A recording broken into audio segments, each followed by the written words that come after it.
All right, friends, welcome to another episode of the Overshare Hour. How are you doing today, Kens? I'm good. It is the day before Thanksgiving.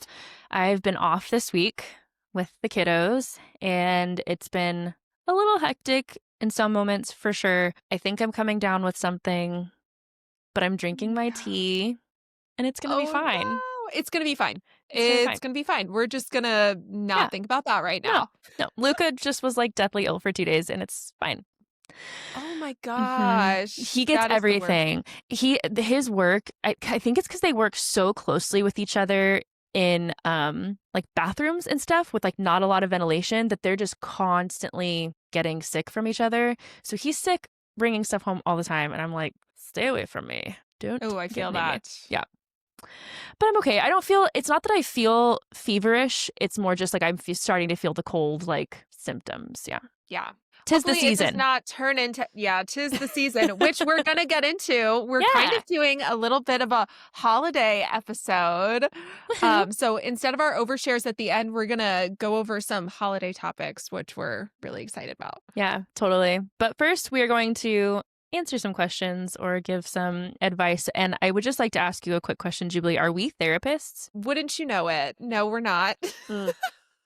I thought about it at one point in my life, didn't end up doing it. So just know that these are just our advice. It's just our opinions, but Yeah. go with your gut. Do what you want to do. But Didn't all the deeply traumatized consider therapy or becoming a therapist as an option? Didn't we all? absolutely. Yeah. Yes. I feel Some like of us become that's a therapists. trend. Some of us start podcasts. Okay. You want me to read the first one? Sure. Okay, this one is actually like holiday themed.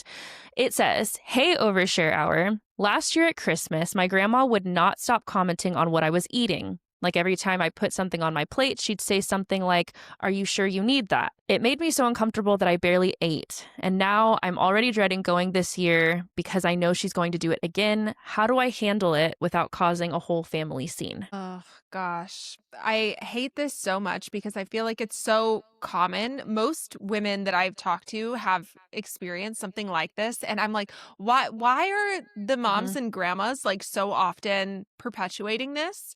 It's I crazy. don't really understand it. Yeah, I actually did have a scenario once when I don't know if I told you about this, Kenzie. It was like What? really when I was struggling with food when I was in Atlanta. And I didn't have an eating disorder necessarily, but I was just so fixated on food and I had so much anxiety around events. And it felt like I do have OCD. So I think that that was part of it. I would Uh, like ruminate over these things and it very much stressed me out because I had had an eating disorder previously when I was at Bethel. So I was over at a friend's house and nobody was getting up for seconds. And I don't know about you guys, but in my family, especially when we used to do it at my grandma's house, we would all go get seconds. And uh-huh. then a few hours later, we would go get more food. It was like an all day eat-a-thon, and Yes. that's what the holiday was. So I went over to our friend's house and I was eating food and nobody got up for any more. And I hadn't put that much on my plate because I wanted to see what I liked first. And then I was thinking, I'm going to go get seconds, right? Yeah. So I went and got food and Like uh seconds? seconds, yes, and somebody had said like, "Oh, wow, you're getting more? You're already hungry again?" And that killed me, Oh my at the God. time. Yeah, it really affected me, and I spun about that for days and days, and it completely ruined that night, um, because I don't know why they said it, but I don't necessarily think that they thought badly of me or my body, but I just Mhm. think people are so insensitive and they like to comment on what people are eating. So I'm so sorry that your grandma Mhm. has done this in the past. I wish that we could just send out a memo to have everybody leave us alone when it comes to food because we should all just be able to feel comfortable, especially on holidays. Come on. Especially, right? Yeah, which I'm like, okay, yes, all the time, but holidays, live a little. Like, is this not why we're alive? Okay, to And celebrate some everyone, holidays. these same people that are making these comments, like our grandmas and our moms, are traditionally most likely like the ones in the kitchen slaving all day the day before to make the food. And then they're policing, like, wait, but don't eat too much of it. Yeah. I'm Ugh, like, you're concerned that my figure is gonna change that much just from eating a lot of food one day? I kinda yeah. wanna sit them down and be Mhm. like, "Do you know how much you have to eat to actually substantially gain weight and it Mhm. not be water weight?" You know? Like, I can Yeah. handle this day, and also I can Yeah. weigh whatever I want to weigh on Also top that. of that. Also that. Yeah, so I'm trying to think. I follow a few body positive accounts. One of them is Victoria, forgot her name. It starts with a B, I think her last name. But she has some good tips on how to address these comments. And a lot of it is kind of sidestepping it or saying, like, I would rather not talk about what Uh, I'm going to eat and then just like change the subject or just my favorite one is when people say, that's an odd thing to say. Um, yes. and you make them feel uncomfortable for Yes. saying what or like, what do you mean by that? Like Yes. make them explain it and make it weird, and Yeah. that's kind of a little easier if you're wanting to avoid family drama. You can kind of, get your point across without being like, "How dare you say that to me?" But I think that unfortunately, it might take time for the Mhm. family to get the idea that this is not up for discussion. So, I mean, if you lay the groundwork this year, then hopefully next year they will remember Mhm. what you said this year. But I would just tell them, yeah, that yeah, I'm hungry. You Yeah. know? And just know that whatever they're projecting onto you, you don't own that. That is not Mm-mm. your responsibility. And it is odd that people care what you're eating. It's so odd. And it is like I think that there is a lot of generational stuff attached to it, generational trauma, kind of like also the age in which these people grew up and what people believed about bodies and how they should look and how much they should consume. And then that projected onto, us for generations to come. I remember my grandmother, this wasn't at a holiday dinner, even though I had many comments said to me at all times. Because my family struggles, just like so many of ours, the women on my mom's side of my family really struggle with eating stuff and like body image stuff just so severely. And everyone, I mean, it's like, commenting constantly on if you've lost or gained or how you're looking. It's just a very constant stream of conversation every time I see them. Someone's talking about it. Yeah. And so my grandmother, we were going out to go shopping. She would take us shopping. She's passed now. And I came out of the dressing room wearing something that I really liked. It was like a skirt with like some shirt tucked into it.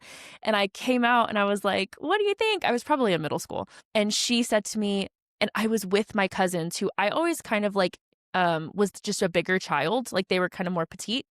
Mhm. And she looked at me in front of them and she goes, "Makenzie, it's very important that we buy clothes that are flattering to our figures." Oh my God, Kenzie, are And you I okay? just No, I'm like, oh, that hurts me. Yes. And Wow. I just slinked back into the dressing room. And it honestly, when I say it, it makes me laugh thinking about myself because I don't hold on to that moment as traumatic necessarily, even though I still have dealt with my whole life a lot of eating stuff. That was just one of the moments. So maybe that's why it Mhm. doesn't necessarily hold as much weight. But as I say it, I think about my daughters, and then it does make me emotional because I can't even imagine saying that. It would never come out of my mouth or someone Yeah. else saying that to them. So anyway, that was a moment, but there was also so many times the conversation of portion control and making sure that we eat portions, blah, blah, blah. And this is also at family gatherings and holiday celebrations. And I'm looking at their plates and I'm looking at mine. And it's just, it's a really sad thing when we get together to celebrate something and then we have to be thinking about what's on our plate if we're being judged for it and it just taking away from the joy of being with the people that we love. It's really hard. So here's what I would say.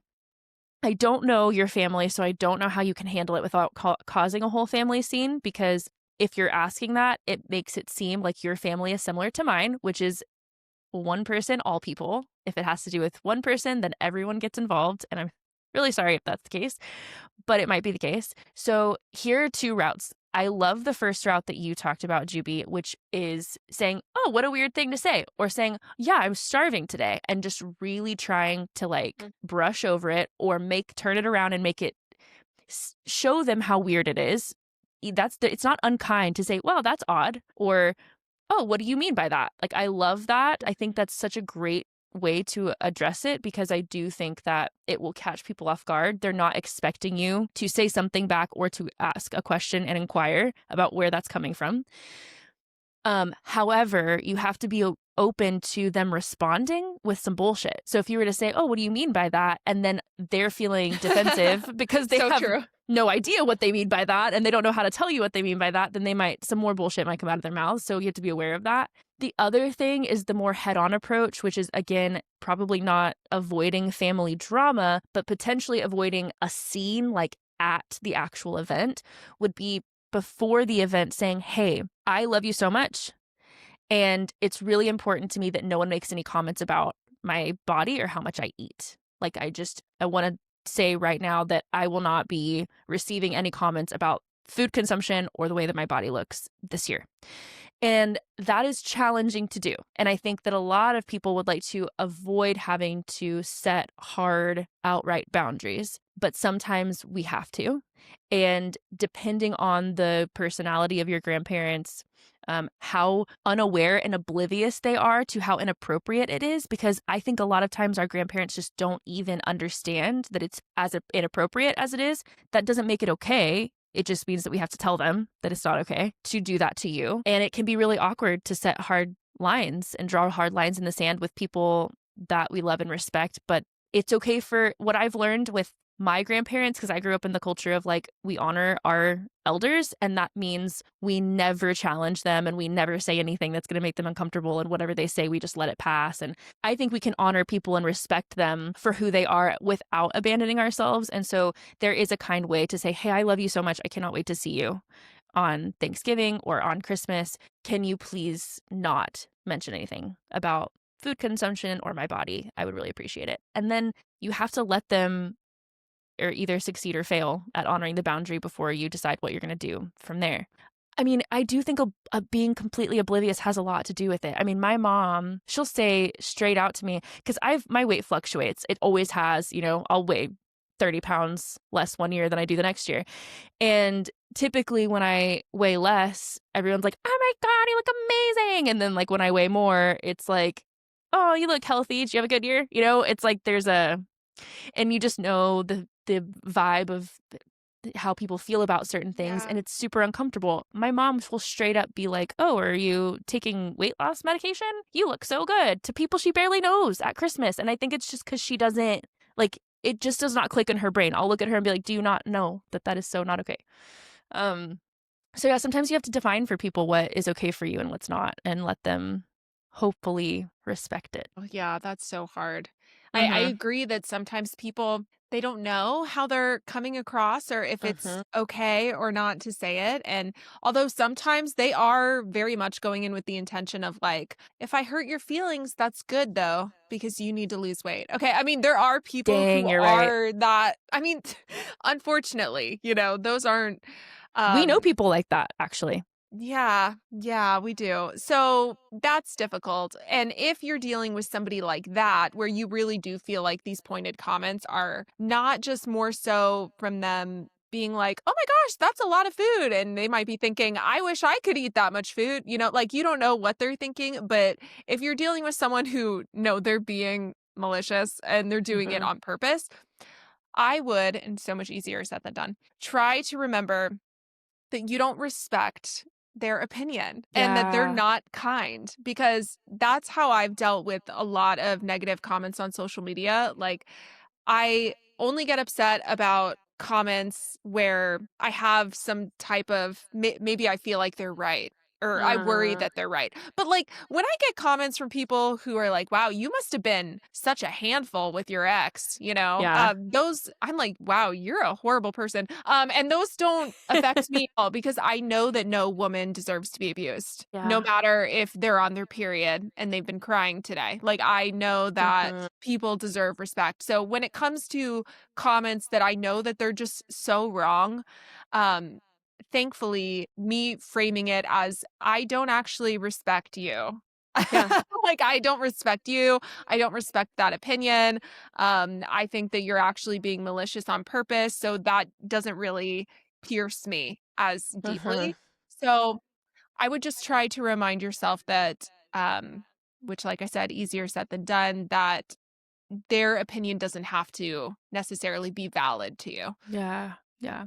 And it also is so hard because we don't always have a lot of self-love, and we sometimes are in places where we're not super stoked about our body image or where we're at. I mean, I've healed a lot. I still struggle a ton. I mean, this is a my body image and my eating disorder stuff, it creeps its head out all of the time in my life, and it just kind of depends on where I'm at, how severe it is. But when I get around my family, it is a huge trigger. This is actually really, like, relatable to me and something that possibly my fiancé only, like, knows the depth of. But every single time I have to go be around my cousins, I start to get very anxious and panicky, and I've traced that response in my body back to my body image stuff because I was always like, "Why do I get so anxious every time I have to go be around my cousins whom I love and love to spend time with?" And it was like, "Oh, it's because ever since I was little,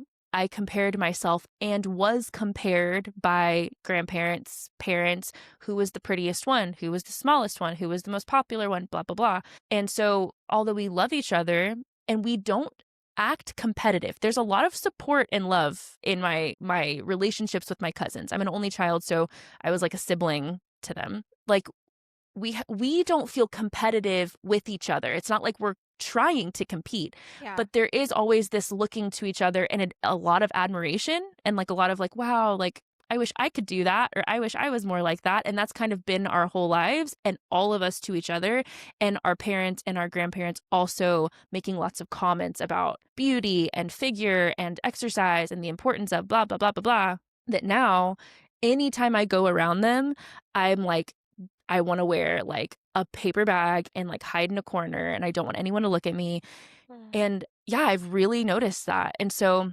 these sometimes are really deep roots, and that means that it's not easy to just brush it off when someone makes a comment. Sometimes it's really difficult to do that, and it is important to try to find ways to love yourself and respect yourself and see the beauty in yourself because that's I have to figure out still how to do that. Like, I have to figure out how to go to these places and not let those things affect me because just like you were saying with the comments, the only times it really bothers you is when you're, like, worried that it's true. That's, Yeah. like, how this stuff affects me is, like, when I go and someone makes a comment about food stuff, I'm like, "Well, it's really bothering me because I already kind of somewhere deep down feel this way. I already am already not super comfortable in my skin, or I already feel like I have issues around this topic." And so, um yeah, I know you're not asking for advice on that. I'm more just saying, like, to validate the experience, it's not easy, especially when you're already struggling internally, to then be put in positions where people are shining a light on some of our deepest insecurities and deepest triggers. And so that's why sometimes if it does really trigger you, maybe setting those boundaries up front so you can avoid that altogether might help Yeah. with that. I mean, just the amount of videos that I even see on TikTok of people saying, "Here's how you should handle it." I mean, I would go and look up some of those because they will give you a legit script of how to Yeah. act this thing out. And just the comments on there, so many people resonate with that, unfortunately, picture. It might be bumpy at first, but maybe try to remind yourself that hopefully you will only have to do this once or Yeah. twice. And then the rest of your life, you won't have to worry about those comments anymore because she should get the message. Yeah. I hope so too. And we're sorry because it freaking sucks. We'll never understand people making comments about other people's food choices. Okay, Yes. Are you ready for the next? ready. Okay. Hi, Overshare Hour. Please help me. I love my partner and we have a good relationship, but I'm starting to feel like the default parent/ household manager. They'll help if I ask, but I don't want to be a walking to-do list. I'm tired of having to think of everything, remember everything, and delegate everything. I don't want to nag. I just want someone who notices things and takes initiative. How do I talk to them about this without it turning into a fight or sounding like I'm keeping score? Ooh, okay. How do you talk about it without it turning into a fight? Um, I don't know. Let me think about this. Okay. So, first of all, there is a difference between keeping score, I believe, in our relationships, which happens a lot, especially in long term relationships. It's super common to start being like, "Mer, I did the dishes 5 times," right? And I think that's just normal to run into and to have to like work through. But there's a difference between scorekeeping as a toxic trait and noticing when things are not balanced and when they're not sustainable. And those are not the same. And so it is okay for you to look at your life and notice that you have to not only perform the tasks yourself, but also delegate the tasks, which is double the work and it's silent labor. And it's extremely challenging for all of the partners who have to deal with that because lots of people do. And I don't know if you have kids. Are they married or are they just together? They have kids? They didn't say, so Okay. maybe just So together. I don't know if you do or if you don't, but if you don't and then you're thinking about adding that, then those are other things that you're going to like have to add to the task list of delegation. And that's super challenging. A lot of times I would say traditionally women are the ones who are dealing with this, but I do think there is a lot of silent labor that comes with like traditional relationships and stuff. But I'm seeing like more and more people talk about it, just personality types. There's like A type and B type, right?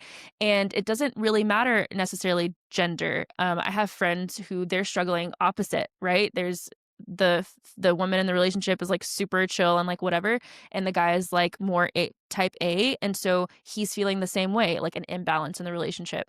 And so I don't know if you can have this conversation without it becoming a fight because I don't know your personalities. I think that's more so what causes that defensiveness. Like if you come and you're like, hey, I'm noticing this, and then your partner, if they're a very defensive person, there might be an argument around it. That's not always bad. It's not always the worst thing in the world. It doesn't mean you shouldn't have the conversation, or that if there's initially tension and an argument around it, that you can't come to a more understanding place. Sometimes people are taken off guard, they're embarrassed, they feel pointed out, they feel criticized, and so they get defensive, and that's normal human behavior too. So I don't know if you can necessarily avoid that or if you can avoid tension unless your partner is just extremely, receptive and docile as a human being. There might be a little bit of pushback. But if you come to them saying, hey, I love you, I appreciate you. When I ask you to do stuff, you like jump on it. And I'm so grateful that you're willing to put forth this effort in our relationship. Like, I don't want you to think that I don't see that. That's what I would say. I would say, I don't want you to think that I don't see the effort that you put forth. All I can say is that I feel like when there is a task list, I'm keeping track of the task list and managing my tasks. And that can be difficult for me to do both because then it feels like I'm doing the tasks, but that I'm also a task manager. And so maybe we can come up with a different way to manage tasks in the house.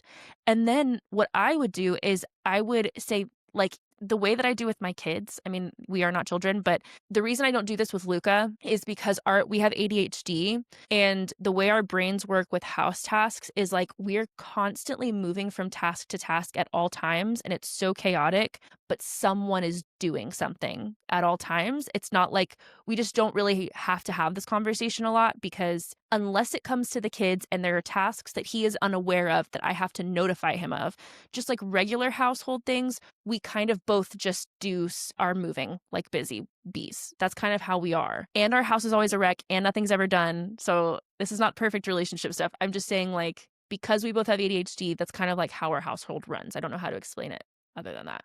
But with the girls, with my kids, they have tasks every week that alternate. One of them will load the dishwasher, the other will unload. Then there are like a task list on the bathroom, and it's like one week someone's doing the toilets and the mirror and the other one's doing the floors and the bathtub, right? And emptying the trash. And they kind of just rotate through those tasks. That's what I would do if I had a partner who wasn't like a self-starter when it comes to tasks. I would say, hey, these are the tasks that absolutely have to get done every single week. Can we just have the ones that we do, even if they have to rotate so we don't get task fatigue and like do different things? But That way, I don't have to be asking you, like, "Hey, can you take out the trash? Hey, can you do this? Hey, can you do this?" You just have the things that you do every single day, and I can let it go. Like, my brain can erase those things from the task list, and you now have it on yours. And then it creates a plan, and it's not necessarily you attacking them. You're like, "I know that you're willing to work on stuff around the house because you do that, but I'm feeling overwhelmed by managing the task list. Can we just have separate task lists?" And maybe see if that works, because that is what I would do, and that's what works in my household. For the people who need, like, lists handed to them. Does that make sense? Yes, that is actually pretty much my exact advice, Yeah. about, like, separating the tasks, but going back to the submission, it really reminded me of this one video that I stitched last year where this Christian guy was like, "Wives, stop nagging your husbands, there's nothing that will kill a man's spirit like their wife nagging them," and like Right. we said, it doesn't have to be like Yeah. the girls getting on to the guys necessarily because we don't know your situation, but oh my gosh, when I saw that, I stitched it and I was saying, what's so crazy about that is so often now women, we have so much on our plates because Mhm. back in the day it was like, okay, be a housewife, stay home, watch the kids, cook, clean, that's it, as if that's not enough, okay, Yeah. because that is a full-time job. But now women are pretty much expected to work, which, like, yay, we have rights, but also somehow the cooking, the cleaning, the kids still falls on the women. Yeah. So now they're burnt out. So Mhm. maybe there's a reason that your wife is nagging you. Yeah. She's freaking tired because and then not only that, women are often, and not always, but very often they are in charge of, for example, friends' birthdays, okay? And planning holidays and getting presents and doing all of these calendar scheduling things. This typically just falls on the woman a lot of the time. So, yeah, that whole thing of him saying, nag your husbands, I'm like, oh, maybe they're tired. Have you ever thought about that? Ah! Oh, um, yeah, I think that it is just going to have to take a real sit down conversation of trying to divvy up the tasks because you said, how do I talk about this without this turning into a fight? I don't know you or your partner, so I can't guarantee that this is going to work. But what I will say works for Bran and I is if we're like, hey, I really wanted to talk to you about something. Can we talk about it on Sunday? Because Sunday is kind of like our reset day where we think about what we're going to do the next week. But be prepared to have the conversation on the spot too, because there's a good chance that they'll be anxious. Why? Yeah. Why do you need to talk to me? So be prepared for it to happen right away. You could always give them a little bit of time. That way, you're not coming in hot to the Mhm. situation with, I have a grievance with you that I need to speak about right now, Yeah. and that energy is not brought into the conversation. Whenever we try to have like these serious talks, we'll say, I love you. I don't want to fight. Yeah. Let me just say my piece and hopefully I want to like us come up with a solution and try to phrase the conversation with like that, holding hands, Mhm. and it really softens the conversation rather than say you are putting away the dishes and he's sitting down and you're like, "Hey, so I do everything." Okay, that's probably going to turn into a fight. Whereas Yeah. if you're like, "Hey, I'm coming to you partner to partner because I'm in love with you and Yeah. I love the life that we have, but hey, bro, we need to have a talk." Yeah. I think that most normal people or most open-hearted people will respond a lot better to that sort of phrasing rather than the conversation coming out of a reaction Yes. to things. So, one thing that has worked for Bran and I, and this is something that we honestly really just started getting better at in the last 6 months probably Mhm. because real talk, Bran definitely has ADHD. Mhm. He has a very difficult time with remembering things and he Yeah. has the best heart of all time. So Yeah. it's very similar to the submission where like if I ask him to do something, he will do it. Yeah. Like he's not one of those people who's like stomping around and saying like, "Oh, I don't No. want to do that." Yeah. It's like he genuinely forgets to do a lot of things just Yeah. because he has a lot of things going on and things that he wants to get to. And it's not malicious, it's just how his brain works. So, one thing that we have found works for us because I was feeling tired. And a lot of this, okay, vulnerability moment. A lot of this is me also trying to unpack the energy that I bring to the relationship. So, for example, I work a lot. I Yeah. am a workaholic and well, that's a bit extreme, but I work a lot because at the time I just went part-time, but before I was working full-time. Right. And then I was also posting 3 times a day, had 2 podcasts, and it was getting to the point where my content money was making just as much as the 9 to 5. So I'm Mhm. feeling like I have 2 full-time jobs Yeah. and also I'm doing stuff around the house. And we also cleaned a business on the weekends together. And I was just feeling so exhausted. And I had to sit down and ask myself, is it really fair that I'm trying to hold him to the same standard as I Mhm. am? Because I'm kind of the energizer bunny and I'm taking on this work myself. Yeah. Is it fair to ask somebody to work 2 full-time jobs? Like, no. I'm doing that because I want to do that because these are my dreams, these are my ambitions. And of course, he works a full time job. He's also in school. So it's Yeah. not like he's not super busy himself, but I shouldn't try to make him be me because Right. I am super type A and I'm just a very driven person in that way. So just because I'm asking all of this of myself doesn't necessarily mean I should ask all of this of my partner. Mhm. Um, but we did have a conversation about splitting tasks. So, what works for us is he does the cat litter, he takes out the trash, he does those. We just got a Roomba. So now he's in charge of making sure the Roomba mops and does all this stuff. And we decided maybe 6 months ago that he was going to do the cleaning the business on the weekends all by himself Yeah. to try to take that off of me Yeah. because that income kind of balances out the income that I bring in from social media because I just felt like I don't even have time to go spend 3 hours on the weekend to go and Yeah. clean this business. So for us, that was a fair trade to have him fully take over the cleaning by himself. So that was a huge help. And then me, I do the dishes, I do the laundry, or at least I put away the laundry because I'm also very fast at things. It's so funny. Whenever he puts away the laundry, it takes him forever. And I'm like, Yeah. I don't actually understand like how it takes this long. you know, I'm like, I can do this in 5 minutes. So I mean, like some tasks are just easier for me than they are for Yeah. him. So he does the ones I don't want to do, like the trash and the litter. And he like picks up around the house as well. And then I do the bathrooms and I do yeah, just stuff like that, dishes, putting laundry away. And for us it has been better to just have delegated tasks Yeah. because then I'm not sitting there thinking like, "Ugh, well, I've done the dishes 3 times in a row and you haven't done, it's just Totally. I do the dishes because it's easy for me to remember. My Yeah. brain is more type A, so it's easy for me to put on an audiobook and finish that in about 3 minutes and Yeah. it's not that big of a deal. Whereas I don't really wanna do the litter, it's kind of the worst, so he Yeah. handles that, and it's easier for us to just know what we do. Yeah. You do these things, I do these things, you do the cleaning the business on the weekend, and I focus on all of this other stuff, and that really helped us find a balance because it felt like, okay, now I actually do feel like our effort is very even Yeah.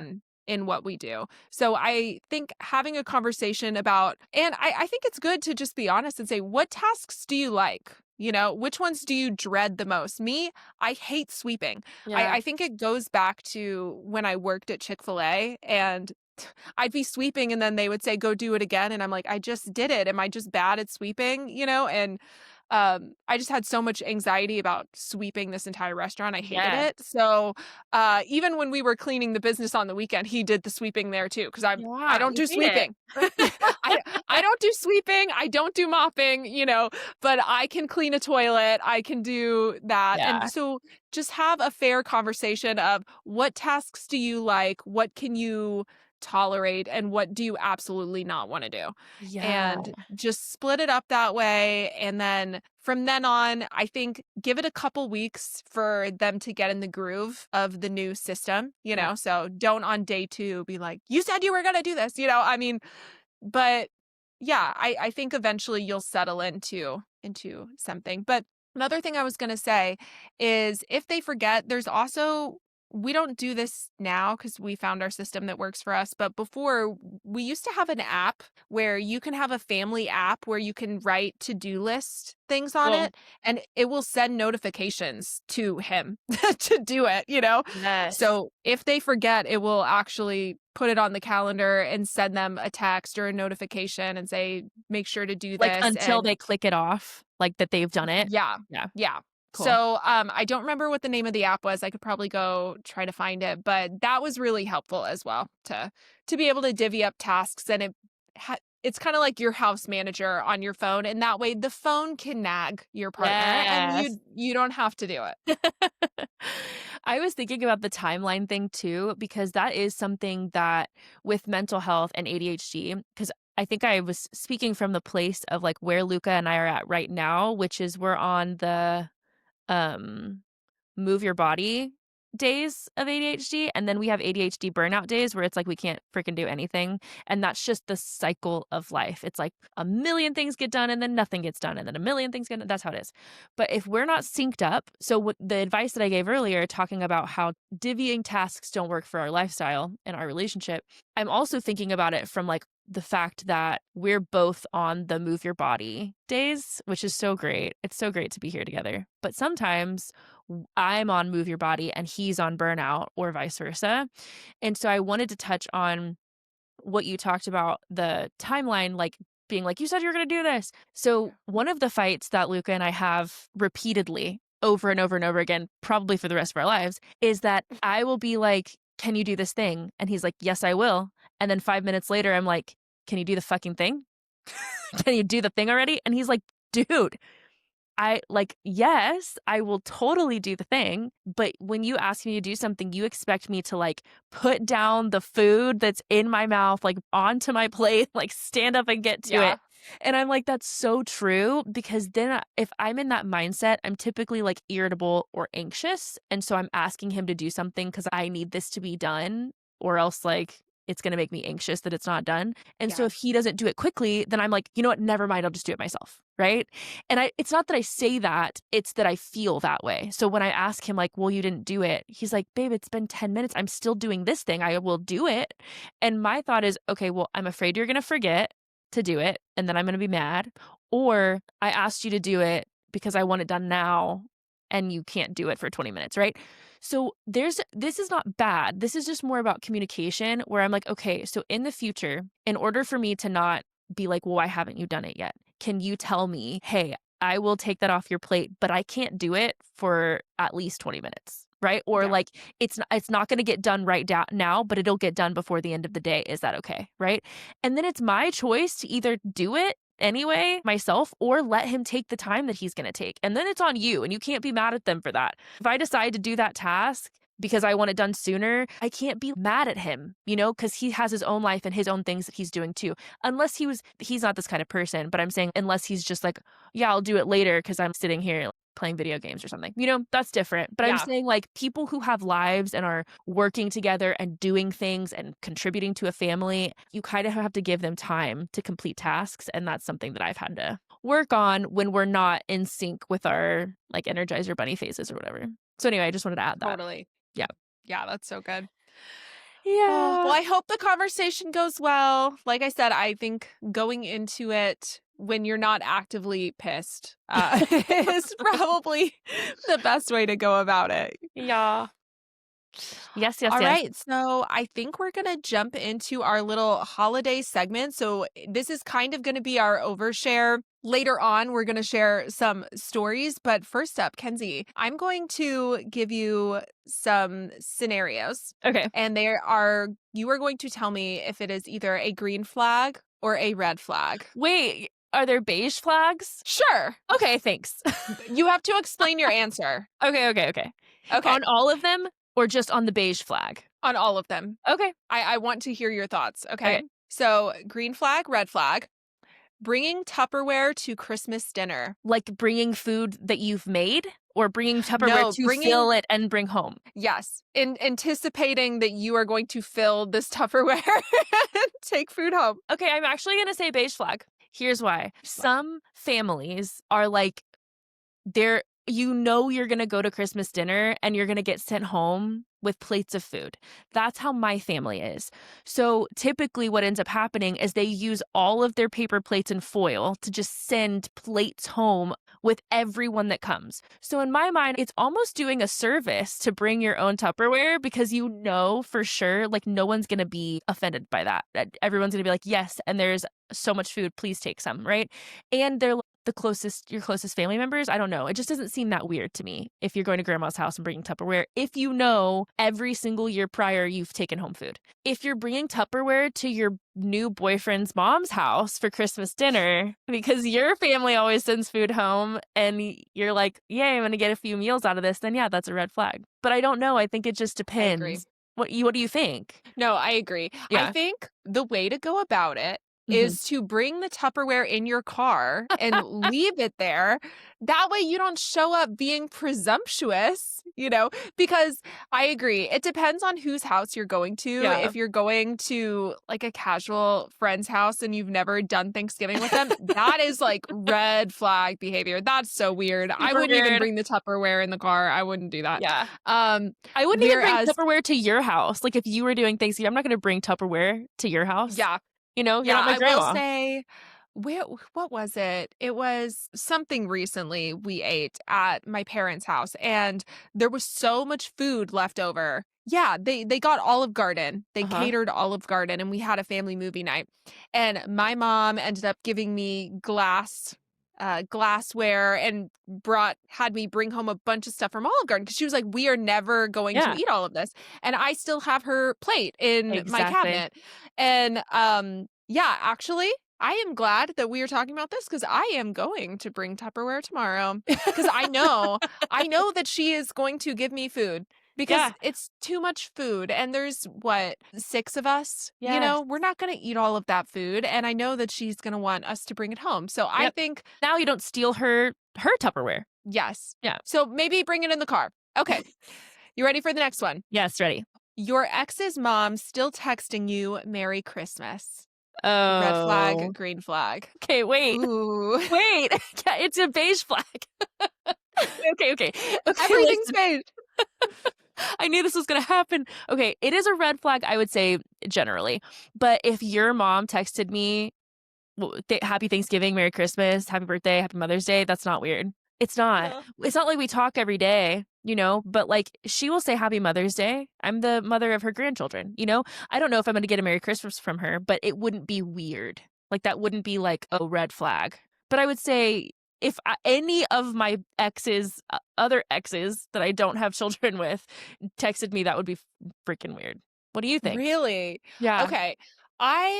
I don't know, probably beige again. I think it's green flag. I don't know. I think it's fine. Okay. Honestly, to me, if Ted's mom Huh? and if Ted wasn't so crazy, Yeah. she had wanted to stay in my life, I think I would have been open to her sending me a Merry Christmas and Yeah. me saying Merry Christmas. And I had a high school boyfriend whose mom loved me.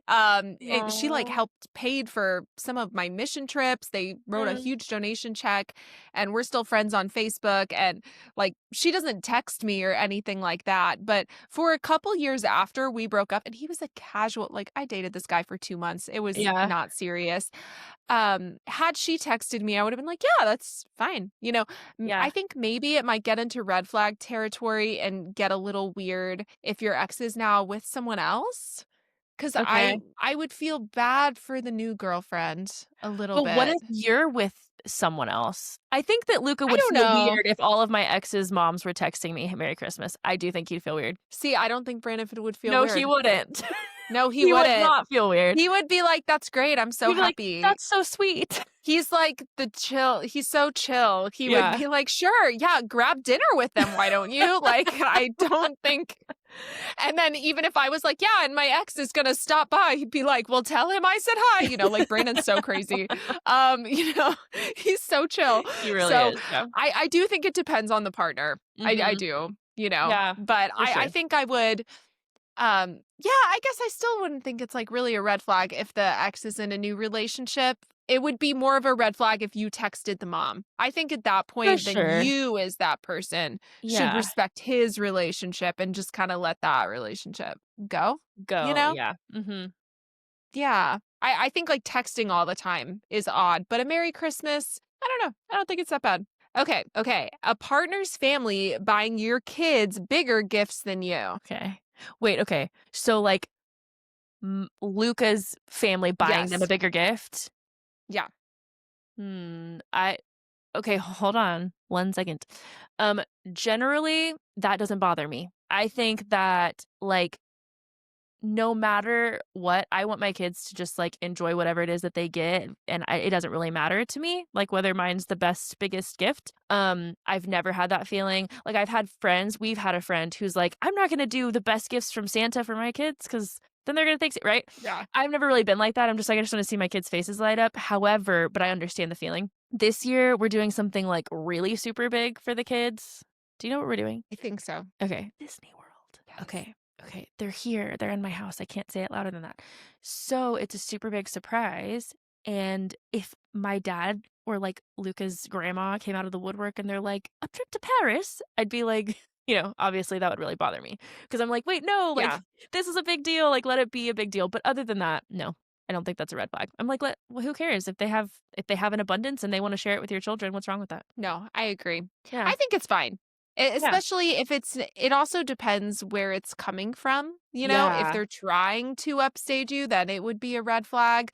But if they just genuinely are well off and want to do Yeah. that, I mean, I will say there was situations growing up where my dad didn't love it because my Oh, yeah. grandparents, for a while, they were a bit estranged, and then everything was fine, by the time my grandpa passed away.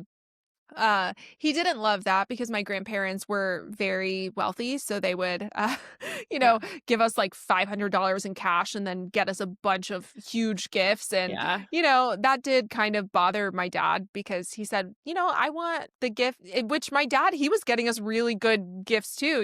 They went Yeah. all out for Christmas. So it did feel a little like disheartening that we were Totally. so excited about like his estranged dad's gifts. Totally. So I think it depends. Maybe that's my answer. I think it depends on I don't think it's bad. Okay, I think I know what you're going to say to this one. Somebody asking, "Do you really need seconds?" Oh, red flag. Red flag, easy. Okay, showing up empty-handed. Ooh. Uh, okay. You have to tell me what you think because my family does a list.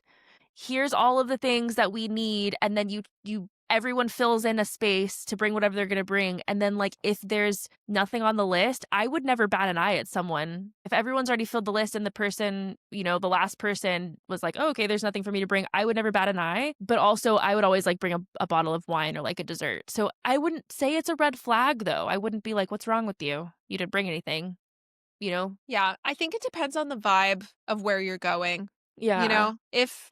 Like when I look back at my grandparents, they went all out and everything. So it wasn't necessarily like anybody was asked to bring Yeah. anything. But I think if I were invited to an event or something like that, I would at least bring a bottle of wine, I Just think. something. Yeah. Just something. Be like, here, I got these cookies, or, Yes. doesn't Yeah. have to be fancy. I Agreed. wouldn't say red flag, but mildly pink flag. Pink Okay. flag. Posting a holiday pregnancy announcement at somebody else's event. Posting or, like, announcing? I guess announcing. Okay. Wait, okay. So it's like someone's Christmas party and then you're like, "I'm pregnant!" Yeah. Oh. My brain is, like, thinking like, filtering all these different scenarios because if you came to a Christmas party that I threw and you're like, "I'm pregnant," it would be the best day of my life, I'd be so happy, right? So, like, that would not Yeah. bother me at all, but you're also my best friend. So, like, I don't know. Hmm. I don't know. I'm just gonna be honest and say, like, I think I kind of am, and Luca's different than me on this. I'm the kind of person where, like, you can get engaged at my wedding, and I'm gonna think that's the best thing ever.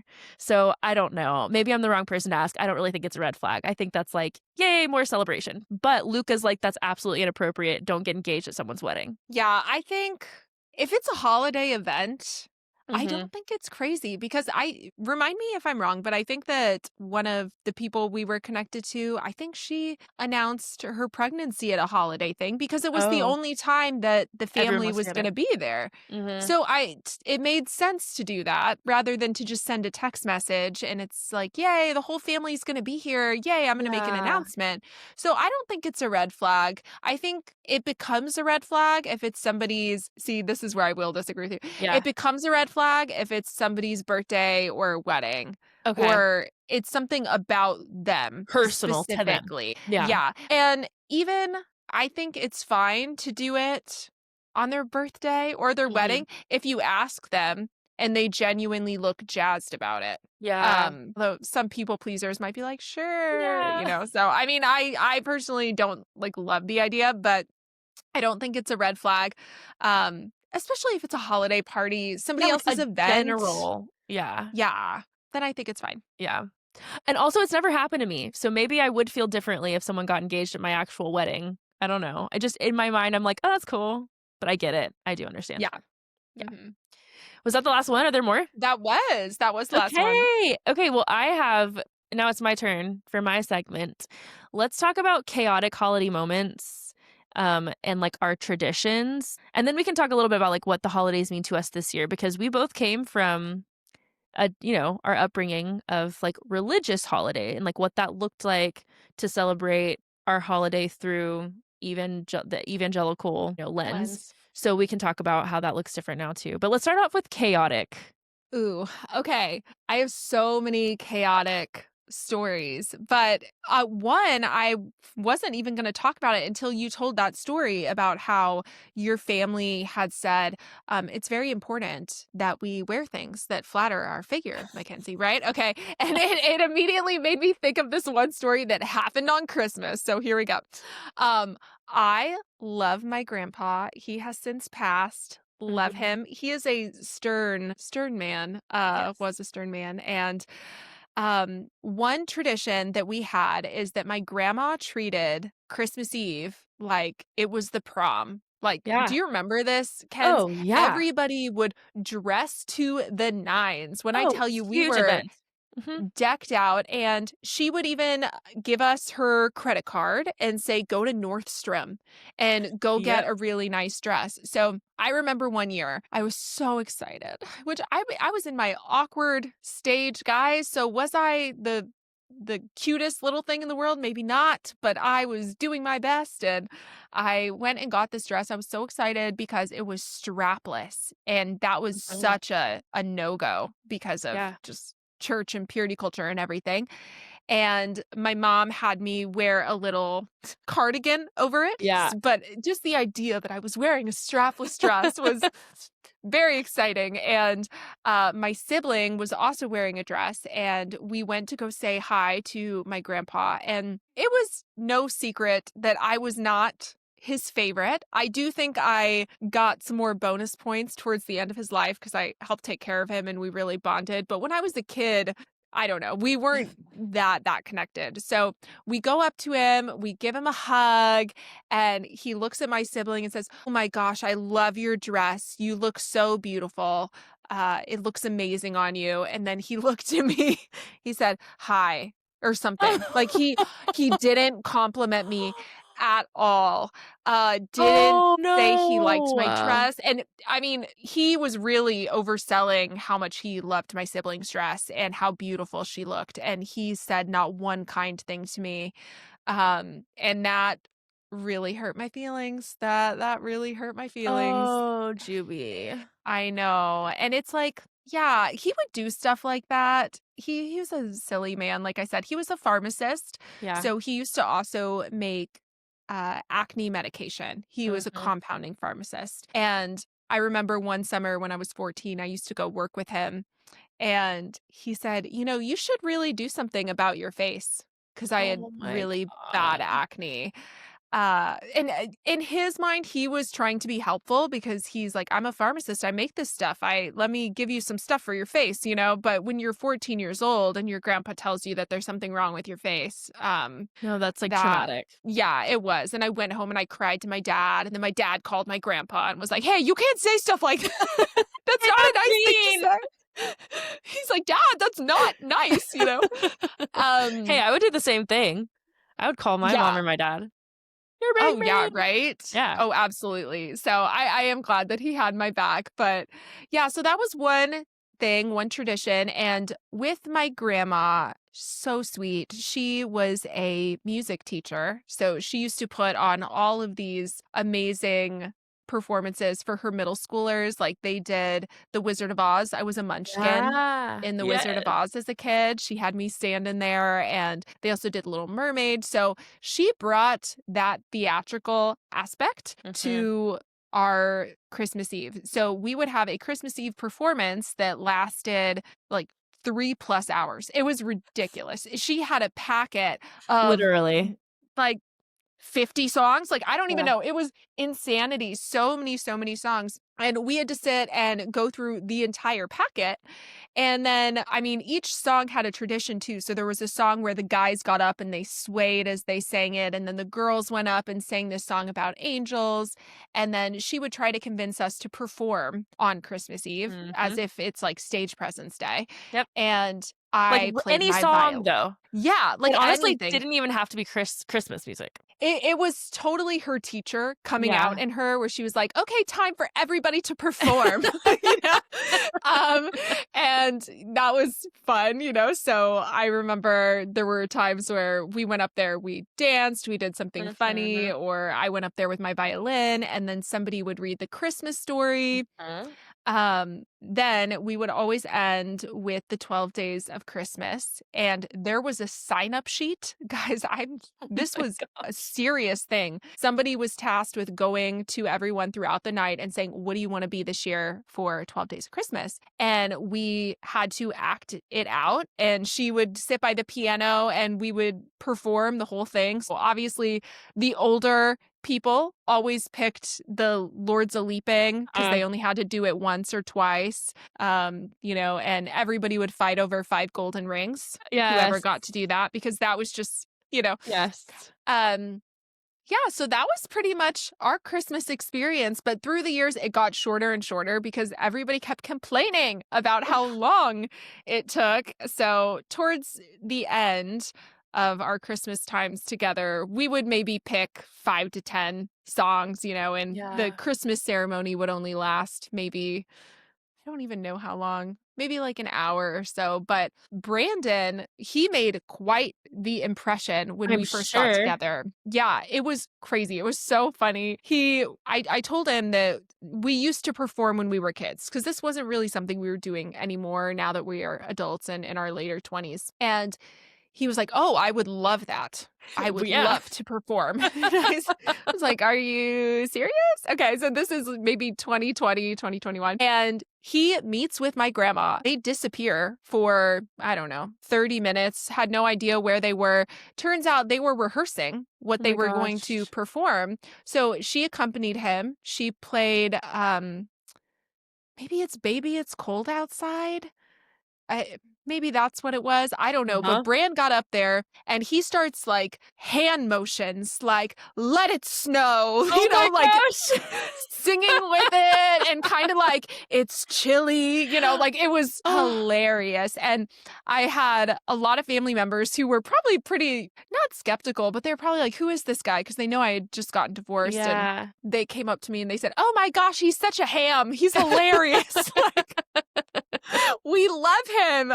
Yeah. And yeah, he definitely won a lot of hearts when he met everybody because Oh. he was just fearless and he kind of brought the spirit back to Back? yeah. It was really, really sweet. It That's was really, awesome. really cool because that is so Bran. I'm sure he just It's so jumped Bran. right into that. Yeah, he's I probably gonna love want our it. kids to do that. We should carry on the tradition You of like performing. should. Yeah, hmm I think so.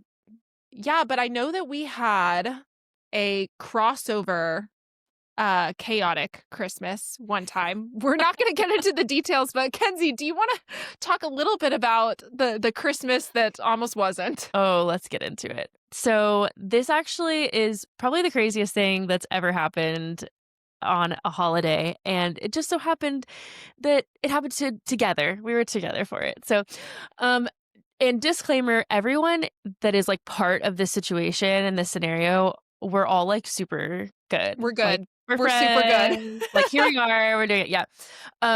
But yeah, things how old were we? 16? I was 16 No, maybe. I was 17. Oh, really?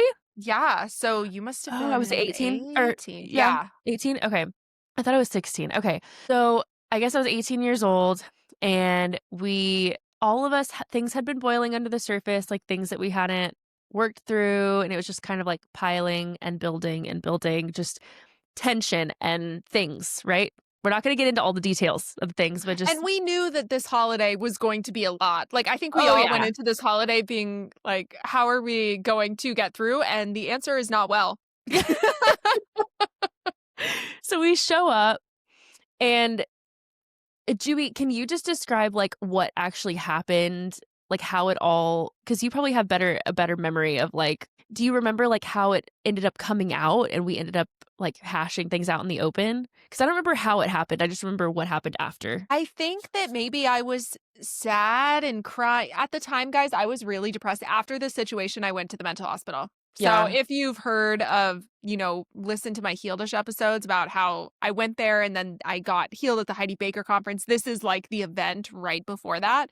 So I was in a low place and I think I went off to a room at my grandma's house and then somebody tried to come and talk to me. And Yeah. then that is like kind of where this all went. But guys, it was crazy. Things were just boiling at a certain point to the point where people started screaming. It was there Yes. was there was yelling and my great grandma, this was her last Christmas, I Mhm. believe, with us. It was my grandma's mom. And so then at that point, you have some distant family members who we really only see on the holidays and at funerals banging on the door, telling Yeah. us, because, yeah, I'm 17 years Literally old. I'm a teenager. screaming. Yeah. She's banging on the door and she's like, "You better get it together because this is not about," it was crazy. We were getting like confronted by the adults for causing a ruckus. Yes. Yeah, it was And a basically just ruckus was caused all of for us in the back room just like having an all out verbal brawl sure. until one of the family members that was like a part of the situation came out and just like literally punched me in the face. Like punched me in the face. Oh And my that's at the moment gosh. where I was like, and you know what? I don't know if we should all be here anymore. So I think that was like the climactic moment. And then after that, it was kind of like, whoa, shit. And it kind of dissolved from there into more like tears and kind of people leaving. And like, I think that's when I like actually left the house. Like I just went ahead and I left for the evening And and people didn't. threatened to leave the family. It Yeah. it was a Mhm. lot. It was a lot. People Yeah. were fed up with everything that was going on and was like, "I'm just gonna book a ticket and leave Yeah.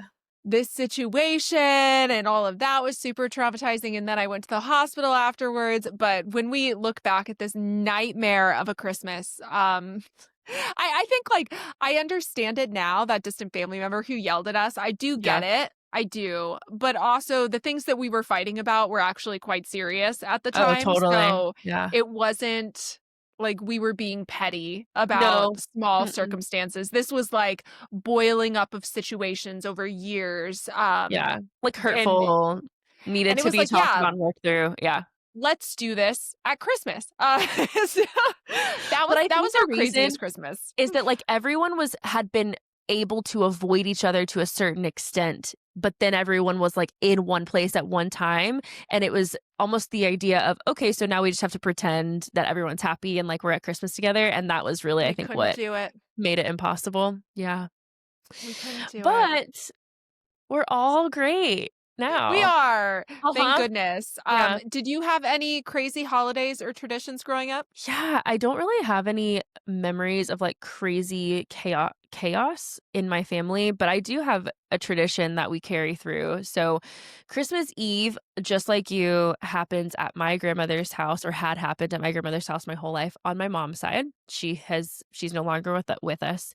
And, so what we would do is the whole family would go over to Mimi's house, and we would play these very specific games like left, right, center, and, another game called it's basically a story. I think it's called Mrs. Right, but it's a story that she found, and every time they say the name Mrs. or Mr. Right in the story, you have a present, and you have to pass the present to the right, and then if it says left, you have to pass the present to the left, and then when the story's over, whatever present you have in your lap is the one that you get, right? So, we We would play all played this these with games. Fran's family.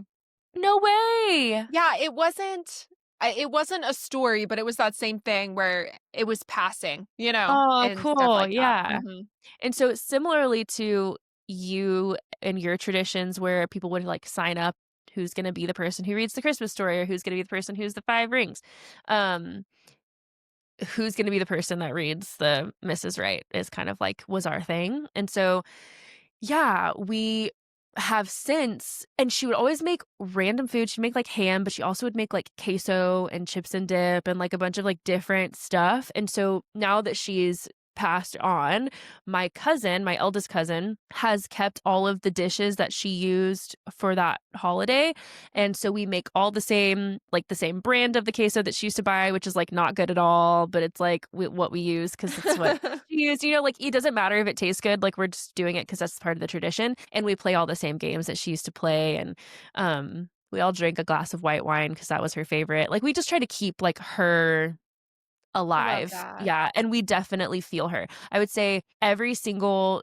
year that she has been gone, that we've carried on this tradition, at some moment or another, the cousins across the room, it's very much just a moment between the cousins, will all it's weird. It's like it happens at a specific time where everyone feels it, and we'll catch each other's eye, and everyone gets a little bit emotional. We don't really say anything, but we'd all just kinda look at each other, and we're just like, "Mimi was here tonight, and we have carried on her traditions, and that's great." Oh, Yeah. that's Yeah, amazing. it's cool. So we'll do that forever. Someone hopefully one of our children will carry it on as well. But that's our biggest tradition, I would say. And then our tradition, my well, that's not true. I have a family tradition.